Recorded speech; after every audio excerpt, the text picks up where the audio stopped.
ரோபோசாகர் sir இறந்துவிட்டது தான். So அவரோட reasons வந்து ஒவ்வொருத்தவங்க ஒவ்வொரு காரணங்கள் சொல்கிறாங்க. சில பேர் வந்து லங்ஸ் ப்ராப்ளம் சொல்கிறாங்க, சில பேர் மஞ்சக்காமாலை வந்து அவர் இறந்தார், சில பேர் வந்து அந்த ப்ராப்ளத்துக்கு வந்து சித்த மருந்துகள் எடுத்தனால இறந்துட்டாரு, நிறைய ரீசன் சொல்கிறாங்க. அவர் இறந்ததுக்கு முக்கிய காரணம் என்ன? கண்டிப்பாக வந்துட்டு ஈரல் சம்மந்தப்பட்ட விஷயம், அதில் எந்த யோசனையும் வேண்டாம். ஏன்னா மருத்துவ அறிக்கையே வந்து தனியார் ஹாஸ்பிட்டல் வந்துட்டு ரொம்ப தெளிவாக உள்ளது. இன்னைக்கு செட்டில் கூட வந்துட்டு அவருக்கு திடீர்னு வந்து மயங்கி விழுந்ததாகவும், அதே மாதிரி ரத்தம் மாதிரி கொஞ்சம் வாந்தி இந்த மாதிரிலாம் வந்ததாகவும், அதுக்கப்புறம் ஹாஸ்பிட்டலில் போகும்போது அவங்கள ஒரு அறிக்கை விட்டுருந்தாங்க. அவரோட வயிறு மற்றும் குடல் பகுதியில் நிறைய ரத்த கசிவு இருந்ததாக சொல்றாங்க. அதுவும் வந்து இந்த ஈரல் சுருக்க நோயில தான் வரும். மாதிரி நோய்கள் வரவங்களுக்கு இறக்கறதுக்கு முன்னாடியோ இல்லை ரொம்ப ஹை லெவல் போகும்போது இந்த மாதிரி சிம்டம்லாம் தெரியுமா? கண்டிப்பாக தெரியும். ரொம்ப இம்பார்ட்டண்ட்டாக சிக்னிஃபிகண்ட் வெயிட் லாஸ், அதாவது வந்து இடல் வந்து அளவுக்கு அதிகமாக குறைகிறது. அதே மாதிரி மஞ்சக்காமால் இந்த லிவர் சிரோசிஸில் வந்து பார்த்தீங்கன்னா நிறைய ஸ்கின் சேஞ்சஸ், நிறைய உடம்புல அரிப்பெடுக்கும். அரிப்பெடுக்கணும்னா நிறைய சொரிஞ்சு நிறைய இடம் டார்க் ஆகும். ஓகேங்களா? அதே மாதிரி வந்து பார்த்தீங்கன்னா கொஞ்சம் வந்து இந்த பிளாக்கனிங் ஆகுறது, இதுவும் வந்து பாசிபிள். ஹெஃப்டி ஹெல்த் வியூவர்ஸ் எல்லாத்துக்கும் ஒரு பெரிய வணக்கம். இன்னைக்கு நம்ம கூட யார் இருக்காங்கன்னா டாக்டர் சபரிநாதன் சார் தான். வணக்கம் மேடம். சார், இந்த ரீசெண்ட் டைம்ல எல்லாருமே கேள்விப்பட்ட ஒரு விஷயம், ஒரு ரொம்ப கவலையான ஒரு விஷயம், நம்ம ரோபோசாகர் சார் இறந்துவிட்டது தான். ஸோ அவரோட ரீசன்ஸ் வந்து ஒவ்வொருத்தவங்க ஒவ்வொரு காரணங்கள் சொல்றாங்க. சில பேர் வந்து லங்ஸ் ப்ராப்ளம் சொல்றாங்க, சில பேர் மஞ்சக்காமாலை வந்து அவர் இறந்தாரு, சில பேர் வந்து அந்த ப்ராப்ளத்துக்கு வந்து சித்த மருந்துகள் எடுத்தனால இறந்துட்டாரு, நிறைய ரீசன் சொல்றாங்க. அவர் இறந்ததுக்கு முக்கிய காரணம் என்ன? கண்டிப்பா வந்துட்டு ஈரல் சம்பந்தப்பட்ட விஷயம் தான். அதில் எந்த யோசனையும் வேண்டாம். ஏன்னா மருத்துவ அறிக்கையே வந்து தனியார் ஹாஸ்பிட்டல் விட்டுட்டு ரொம்ப தெளிவாக உள்ளது. மேற்பட்ட நம்மளுக்கு சோர்சஸ் எல்லாமே அதை தான் வந்து சொல்கிறாங்க. அதே மாதிரி முன்னாடி இருந்தே மஞ்சக்காமாலுக்கு ட்ரீட்மெண்ட் அவர் எடுத்துருந்துருக்காரு. ஸோ மஞ்சக்காமால் பொறுத்த வரைக்கும் வந்துட்டு எந்த உறுப்பு அதில் வந்து இம்பார்ட்டண்ட்டாக இன்வால்வ் ஆகுதுன்னு பார்த்தீங்கன்னா ஈரல் தான். ஓகே. ஸோ முன்னாடியே மஞ்சக்காமாலுக்கு ட்ரீட்மெண்ட் எடுத்துக்கிட்டு இருக்காரு. ரொம்ப நாளாக மஞ்சக்காமால் இருந்துகிட்டு இருக்குன்னா ஒரு சில ஈரல் நோய்களை தான் அந்த மாதிரி ரொம்ப நாளாக மஞ்சக்காமால் இருந்துகிட்டு இருக்கும். இல்லைனா நிறைய நோய்கள்லாம் மஞ்சக்காமால் வந்துட்டு உடனே சரியாயிடும். இப்போ எக்ஸாம்பிள் மலேரியா மாதிரி ஜுரங்க, டெங்கு மாதிரி ஜுரங்க, லெப்டோஸ்பைரோசிஸ் மாதிரி ஜுரங்க, இந்த ஜுரங்கெல்லாம் வரும். மஞ்சக்காமால் அந்த டைமில் இருக்கும், ஏன்னா லிவர் இன்வால்வ் பண்ணுறதுனால. ஆனால் ஒரு வாரம் 2 வாரங்க அப்புறம் நார்மல் ஆகும்போது மஞ்சக்காமால் போயிடும். ஆனால் ரொம்ப நாளாக மஞ்சக்காமால் இருந்துகிட்டு இருக்கு அப்படின்ற மாதிரி ஒரு பேக்ரவுண்ட் எடுத்துக்கிட்டோம்னா ஒரு சில நோய்களில் தான் அப்படி நடக்கும். இந்த ஈரல் சுருக்க நோய், இல்லைன்னா ஈரல் கெட்டு போகிறது, இல்லை ஈரலுக்கு கீழே இருக்கிற பித்தப்பையில கற்கள் வந்து அடைச்சிக்கிட்டு இருக்கு, இல்லைன்னா கணையத்தில் வீக்கம் வந்து உங்களுக்கு வந்து ஈரல் அடைக்குது, இல்லைன்னா கணையத்தில் ஏதாவது கேன்சர் வந்து ஈரல் அடைக்குது, இந்த மாதிரி ஒரு சில நோய்கள் தான் ரொம்ப நாளாக மஞ்சக்காமால் வந்து போயிட்டு இருக்கும். ஸோ மோஸ்ட்லி இதில் ஏதாவது காரணமாக தான் அவருக்கு வந்துட்டு இருக்கிறதுக்கு வாய்ப்பு வந்து இருக்கிறதா கணிச்சிக்கிட்டு இருந்தோம். பட் ஆனால் மோஸ்ட்லி வந்து இவங்க மருத்துவ அறிக்கை வந்ததுக்கப்புறம் ரொம்ப கிளியர் ஆகிடுச்சு. ஈரல் சுருக்க நோய் தான் வந்து மெயின் ரீசனாக வந்து இருக்குது. ஸோ வந்து ஈரல்ன்றது ஒரு பெரிய உறுப்பு, அது வந்து சுருங்கி போகிறது தான் அந்த ஈரல் சுருக்க நோய், லிவர் சிரோசிஸ்ன்னு சொல்லுவாங்க. அப்படி சுருங்க என்ன ஆகும்னா அது வந்து ஃபெயிலியர் ஆகிடும். ஈரல் வேலை செய்யாது. ஈரல் நார்மலாக இருந்தால் தான் வேலை செய்யும். ஈரல் சுருங்கிடுச்சுன்னா எப்படி வேலை செய்யும்? ஸோ நார்மல் ஈரல் எல்லாமே வந்து சுருங்கின ஈரலாக மாறுறதுனால ஈரல் கெட்டு போயிடுது, ஈரல் வேலை செய்ய மாட்டேங்குது. அதனால தான் வந்துட்டு இந்த ஒரு இஷ்யூ நடந்திருக்கு. அப்போ அன்னைக்கு செட்டில் கூட வந்துட்டு அவருக்கு திடீர்னு வந்து மயங்கி விழுந்ததாகவும், அதே மாதிரி ரத்தம் மாதிரி கொஞ்சம் வாந்தி இந்த மாதிரிலாம் வந்ததாகவும், அதுக்கப்புறம் ஹாஸ்பிட்டலில் போகும்போது அவங்கள ஒரு அறிக்கை விட்டுருந்தாங்க. அவரோட வயிறு மற்றும் குடல் பகுதியில் நிறைய ரத்த கசிவு இருந்ததாக சொல்கிறாங்க. அதுவும் வந்து இந்த ஈரல் சுருக்க நோயில தான் வரும். அது பேர் தான் போர்ட்டல் ஹைப்பர் டென்ஷன் சொல்லுவாங்க. Liver cirrhosis with portal hyper tension.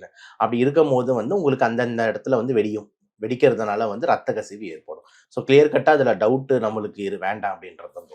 சில பேர் சொல்ற ரீசன் வந்து அவருக்கு முன்னாடி இந்த 1 மந்த்துக்கு முன்னாடி வந்து என்னன்னா அவர் கூட வேலை செஞ்சவங்களாம் சரி, செட்டில் இருந்தவங்களாம் அவர் ஃபேஸ்லேயே நிறைய டிஃப்ரென்ஸ் தெரிஞ்சிச்சு. ஸோ முகம் ரொம்ப சுருங்கினதோ, அந்த பிளாக்கா அவர் ஃபேஸ் மாறினது, நிறைய டிஃப்ரென்ஸ் தெரிஞ்சுன்னு சொன்னாங்க. ஸோ இதே மாதிரி ரீசன் இந்த மாதிரி நோய்கள் வரவங்களுக்கு இறக்கறதுக்கு முன்னாடியோ இல்லை ரொம்ப ஹை லெவல் போகும்போது இந்த மாதிரி சிம்டம்லாம் தெரியுமா சார்? கண்டிப்பாக தெரியும். ரொம்ப இம்பார்ட்டண்ட்டாக சிக்னிஃபிகண்ட் வெயிட் லாஸ், அதாவது வந்து இடல் வந்து அளவுக்கு அதிகமாக குறைகிறது. இப்போ நார்மலாக பிஃபோர் ஃபோட்டோஸ்லாம் பார்த்துருப்பீங்க. ரோபோசங்கர் சார்னாலே வந்து ஒரு ஹெஃப்டி பாடி, ஒரு 110 120 கிலோ இருக்கக்கூடிய ஒரு ஆள். இப்போ நம்ம ரீசெண்டான அந்த ரிலீஸ் ஆன அந்த பிக்ஸு அது எல்லாமே நம்ம பார்த்துருந்தோம். ரொம்ப மெலிஞ்சிருந்தார். ஒரு 60 70 கிலோ கூட இருக்க மாட்டார். 60 கிலோ ஒரு அப்படியே பாதிக்கு பாதி இடல் வந்து குறைஞ்சிருக்கு, மெலிஞ்சிருக்கு. அவங்க ஒய்ஃப் கூட பேட்டி கூட நிறைய கொடுத்துருந்தாங்க. இந்த மாதிரி வந்து 50 60 கிலோ கிட்டத்தட்ட வெயிட் குறைஞ்சிட்டே போகுது, நாங்கள் உடனே போய் டாக்டரை போய் பார்க்கணும்னு சொன்னோம். இந்த மாதிரி நிறைய விஷயம் வெளியே நம்மளுக்கு தெரிஞ்சதே இருக்குது.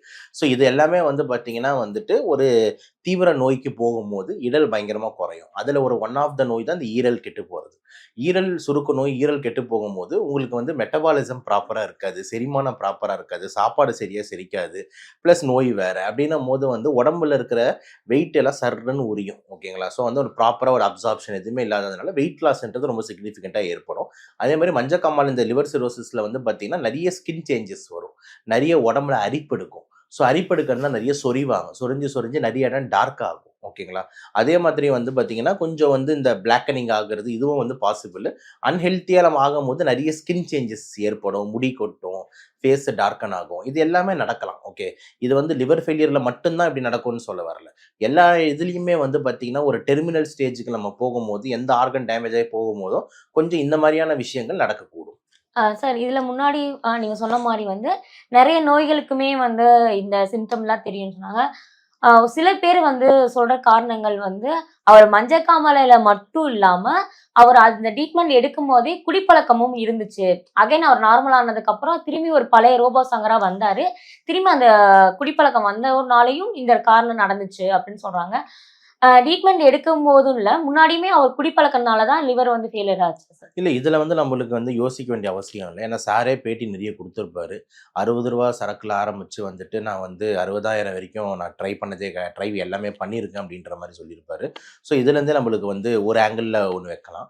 இன்னொரு ஆங்கிள்ல வந்து எத்தன படம் நம்ம பார்த்துருக்கோம். மது வந்து பார்த்தீங்கன்னா, நாட்டுக்கு கேடு, வீட்டுக்கு கேடு அப்படின்னு சொல்லிட்டு ஏன் சும்மா சொல்றாங்க. அது மட்டும் இல்லாம எவ்வளோ கேஸஸ் எத்தன தாய்மார்கள் இங்க வந்து தமிழ்நாட்டுல வந்து தாலி அறுக்கிறதுக்கு முக்கியமான காரணமா டாஸ்மார்க் இருக்குன்னு சொல்லிட்டு நம்ம எல்லாருக்குமே தெரியும். எத்தன போராட்டங்கள், எத்தன ஆர்ப்பாட்டங்கள் எதிர்க்கட்சிகள் பண்ணுதுன்றது நம்மளுக்கு தெரியும். ஸோ இது வந்து தெரிஞ்ச உண்மை. என்னன்னா, குடி தான் மெயின் ரீசன் ஃபார் ஈரல் கெட்டு போறது. ஒரு ஈரல் சுருங்குது, ஒரு ஈரல் கெட்டு போகுதுன்னா, அதுக்கு முக்கியமான காரணம் மதுன்றதுல எந்த மாற்று கருத்தும் கிடையாது. ஸோ இப்ப இவரு கேஸும் வந்து ஈரல் சுருக்கம், ஈரல் கெட்டு போயிருக்கு அப்படின்னும்போது, கொஞ்சம் இந்த மாரி ஒரு ஹிஸ்டரி இருக்குன்னும்போது, எவ்வளோ குடிச்சாரு அதெல்லாம் நமக்கு தெரியாது. பட் ஆனா ஹிஸ்டரி இருக்குன்னு எல்லாருமே சொல்றாங்க. கூட அது மாரி அவரே சொல்லியிருக்காரு அப்படின்னும்போது, கண்டிப்பா முதல் ரீசன் அத நம்ம வைக்கணும். ஓகேங்களா? ஏன்னா ஆல்கஹால் தான் மெயின் ரீசன். அத தாண்டி வந்து அதர் ரீசன்ஸ் ஏதாவது இருக்கான்னா, நெறைய ரீசன்ஸ் வந்து இருக்கு. ஆனா இவர் கேஸ்ல சொல்ல ஜெனரலா சொல்றேன். 2வது வந்து பார்த்தீங்கன்னா, virus. Hepatitis B, hepatitis C இந்த மாரி வைரஸ்களும் ஈரலை கெட்டுப்போக செயல்பிழக்க வைக்கும் 2. 3வது வந்து பார்த்தீங்கன்னா வந்துட்டு, ஒரு சில மாத்திரைங்களோட சைட் எஃபெக்ட்ஸ். ஓகே. நெறைய பேர் வந்து இந்த வலி மாத்திரைலாம் அவங்களே மெடிக்கல் ஷாப்ல வாங்கி வாங்கி போட்டு நெறைய ஈரல கெடுத்துக்கிறதுக்கு வாய்ப்பு இருக்கு. இதுவும் ஒரு ஆங்கிள்ல யோசிக்கணும் 3. 4வது இந்த பித்தப்பை கற்கள் வந்து போய் மாட்டிக்கிறது. இதுவும் வந்து இந்த ஈரல் கெட்டு போய் இந்த மாரி ப்ராப்ளம் வரதுக்கு நெறைய ரீசன்ஸ் வந்து இருக்கு.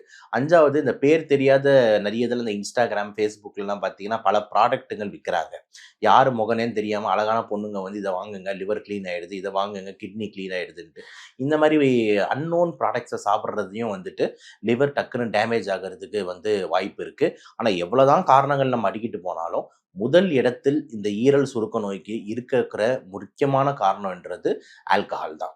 ஆனா அதே மாதிரி இன்னொரு சைட்ல ஆல்கஹால் ஹிஸ்டரி இல்லாம இன்னொரு கேஸ் ரைஸ் ஆயிட்டு இருக்கு. கண்டிப்பா சொல்லணும். அது பேர் என்ன? Fatty liver. ஃபேட்டி லிவர்ன்றது ஈரல சுத்தி கொழுப்பு சேர்றது. அந்த ஈரல் சுத்தி கொழுப்பு வந்து ஆல்கஹால் இல்லாம, வெறும் நம்ம தவறான லைஃப் ஸ்டைல்னாலயும், நம்ம எந்த விதமான வேலைகளும் செய்யாததுனாலயும், அதிலயும் வந்து ஈரல சுத்தி கொழுப்பு சேர்றது வந்து வாய்ப்பு இருக்கு. அதுதான் ஃபேட்டி லிவர், நான் ஆல்கஹாலிக் ஸ்டீட்டோ ஹெப்படைட்டிஸ்ன்னு சொல்லுவாங்க. அதாவது ஆல்கஹால் இல்லாமயே லிவர சுத்தி கொழுப்பு சேர்றதுன்னுவாங்க.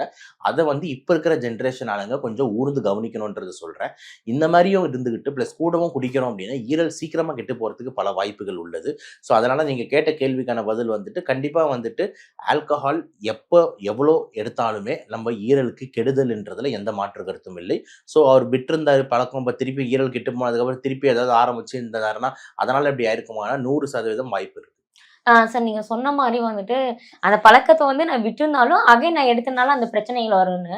நெறைய பிரபலங்களோ சரி, நெறைய சினி ஃபீல்டுல, மீடியா ஃபீல்டுல, இல்ல பெரிய பெரிய அ ஆஃபீஸ்ல கம்பெனி வச்சிருக்கவங்கலாம் சொல்ற ஒரு ரீசன்ஸ் என்னன்னா, இந்த மாரி ஒரு பழக்கவழக்கங்கள் எங்கள்ட்ட இருந்தா தான், அடுத்த லெவலுக்கு எங்களால போக முடியும். அ நான் வந்து ஒரு இடத்துல வந்து பார்ட்டி பண்ணா தான் வந்து, நான் ஹை லெவலுக்கு எங்கள வந்து ரிச்சா காட்டிக்க முடியும் அப்டிங்கிறாங்க. கண்டிப்பா. ஸோ, இது வந்து ஒரு நார்மல் லைஃப்க்கு எடுத்துக்க முடியாத ஒரு லைஃபாவே மாறிட்டு வருது சார். ஆமா. அந்த மாரி இருக்கவங்களுக்கும் இந்த மாரி ப்ராப்ளம்லாம் தெரிஞ்சு இத ஏன் பண்ணிட்டு இருக்காங்க சார்? சார் நம்ம வந்து பார்த்தீங்கன்னா, மத்தவங்கள வந்து திருத்துறது, இல்லன்னா மத்தவங்கள வந்துட்டு சொல்றது அப்படின்ற மாரி வந்து இருந்ததுன்னா, நம்மள காப்பாத்திக்க முடியாது. ஸோ, இப்ப நீங்க வந்து ஒரு ஹை லெவல்ல நீங்க இருக்கீங்க. அந்த ஹை லெவல்ல வந்து இந்த மாரி பண்ணா தான் உங்களுக்கு வந்து அந்த வாய்ப்பு இருக்கு அப்படின்னு சொல்லிட்டு யாரும் வந்துட்டு வற்புறுத்த முடியாது. நீங்களே இப்படிலாம் பண்ணா நம்மளையும் சோசியலா இன்ஃப்ளூயன்ஸ் ஆக்கிப்பாங்கன்ற ஒரு நட்பாசையில அந்த அந்த பட வியாபாரமோ, இல்ல படத்துக்கு வந்து சான்ஸ் கிடைக்கிறது, அந்த ஆசையில நம்மளா போய் இண்டல்ஜ் ஆகுறது தான் அதிகம். ஓகேங்களா? ஸோ இப்ப வந்து பார்ட்டின்றது இப்ப நானும் தான் வந்து இப்ப ஃபங்ஷனு ஏதாவது ஒரு பார்ட்டின்னும்போது என்னையும் கூப்பிடுவாங்க, உங்களையும் கூப்பிடுவாங்க, யார வேணாலும் கூப்பிடுவாங்க. ஆனா அந்த இடத்துல போயிட்டு நம்ம வந்து எந்த விதமான மதுவுமே அருந்தாம, ஒரு சும்மா ஜூஸ்ல ஏதோ லைட்டா மிக்ஸ் பண்ண மாரி ஒரு ஆக்டிங்க விட்டுட்டு குடிக்க முடியாதா? அது குடிக்க முடியுமே! ஓகேங்களா? ஸோ ஒரு ஜூஸ் குடிச்சிட்டு கூட வந்துட்டு நம்மனால வந்து என்ஜாய் பண்ண முடியும், இது பண்ண முடியும். யாரும் வந்து மது தான் நீ குடிக்கிறேன்னு உட்டு கவனிக்க மாட்டாங்க. குடிக்கிறவன் அவன் பாட்டு ஊத்தி குடிச்சுக்கிட்டு இருப்பான். உனக்கு வேணுனா குடி, வேணான்னா குடிக்காத மாரி குடிச்சிட்ட மாரி ஆக்டிங் பண்ணிட்டு போயிட்டே இரு. அவ்வளதான். ஸோ இந்த இடத்துல வந்து மத்தவங்கள வந்து குறை சொல்லி, அவங்க எல்லாமே இந்த மாரி பண்ணா தான் என்ன ஏத்துக்கிறாங்கன்ற மாரி வந்து கரெக்ட்டா கிடையாது. பார்ட்டினா போங்க. ஓகேங்களா? பட் ஆனா மது குடிக்காம பார்ட்டி பண்ணுங்க. ஏன் பண்ண முடியாதா என்ன?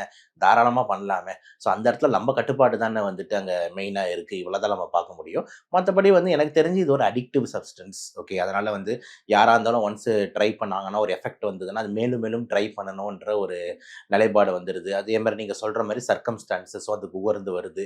நாட் ஒன்லி இப்ப நம்ம ஊர் ஆளுங்கலாம் பார்த்தீங்கன்னா, வெறும் இந்த ஹைஃபை ஆளுங்கன்னு மட்டும் கிடையாது. ஒரு ரோட்ல சைட்ல இருக்கிற ஒரு கவர்மெண்ட் டாஸ்மாக் பார்த்தீங்கன்னா, யாரும் ஹைஃபை ஆளுங்கலாம் அங்க வர்றது கிடையாது. எல்லாருமே வந்து நம்ம அண்ணாந்த காட்சிகள் தான் அங்க வந்து லைன்ல நின்னுகிட்டு, "காலைல எப்படா திறப்பீங்க?" அப்படின்ற மாரி அந்நியன் படத்துல சார்லி சார் வர மாரி எல்லாம் நின்னுகிட்டு இருக்காங்க, காலையிலேயே ஆரம்பிக்கிறதுக்கு. ஸோ அவங்களலாம் வந்துட்டு நம்ம என்ன சொல்றதுன்னு தெரியல.